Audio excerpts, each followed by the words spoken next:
At 93, Angie Dickinson finally speaks with calm honesty about a life that spanned Hollywood's most glamorous and turbulent eras, and about one quiet, enduring connection that time never erased. Born Angeline Brown on September 30, 1931, in Culm, North Dakota, Angie grew up the second of three daughters in a modest, disciplined household that instilled independence and resilience long before fame ever found her. When her family relocated to Burbank, California, she attended Bellarmine Jefferson High School and later Immaculate Heart College, initially dreaming not of acting but of becoming a writer or editor, until a local beauty pageant unexpectedly drew attention to her striking presence and opened the door to Hollywood just as television was exploding in the 1950s.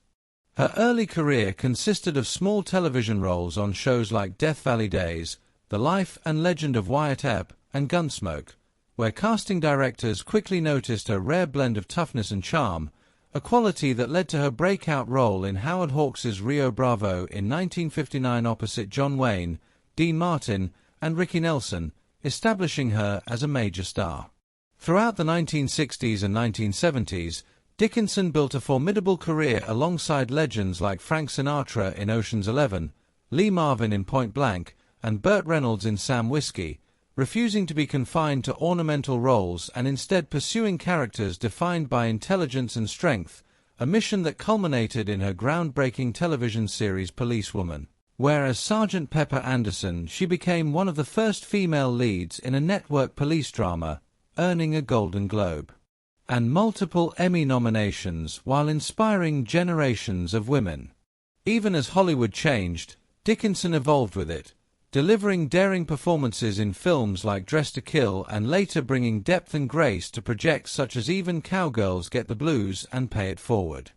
Her personal life, however, carried its own complexities and sorrows. Her first marriage to Jean Dickinson ended as her career rose, though she retained the name that became her professional identity, and through that period she formed a close friendship with economist and diplomat John Kenneth Galbraith and his wife Catherine, traveling to India during Galbraith's tenure as U.S. ambassador under President Kennedy, experiences that broadened her worldview and left a lasting intellectual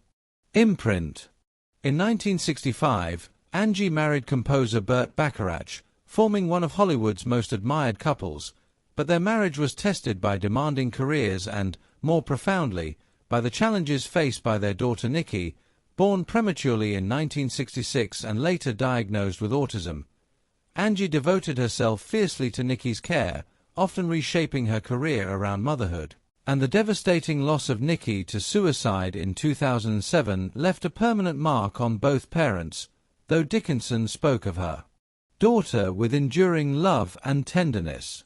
Amid all this, one long-rumored relationship remained unspoken until now, her connection with James Arness, the towering star of Gunsmoke. Reflecting late in life, Dickinson describes Arness not as the intimidating cowboy the world saw, but as a gentle, shy, deeply thoughtful man whose preference for solitude, nature, and quiet conversation stood in contrast to Hollywood's noise. They met in the late 1950s, when both were busy and rising, and though rumors swirled, what they shared was, in her words, a private bond rooted in respect, trust, and emotional understanding rather than spectacle.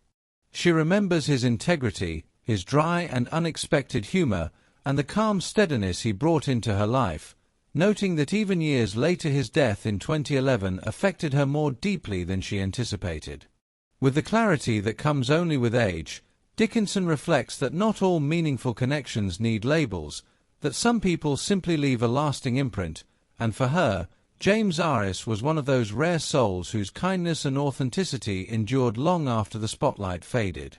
Speaking now is not about confirming rumors, she insists, but about honoring something real, and at 93, her words carry the quiet dignity of a woman who has lived fully, loved deeply, endured loss, and still chooses to remember the goodness in others.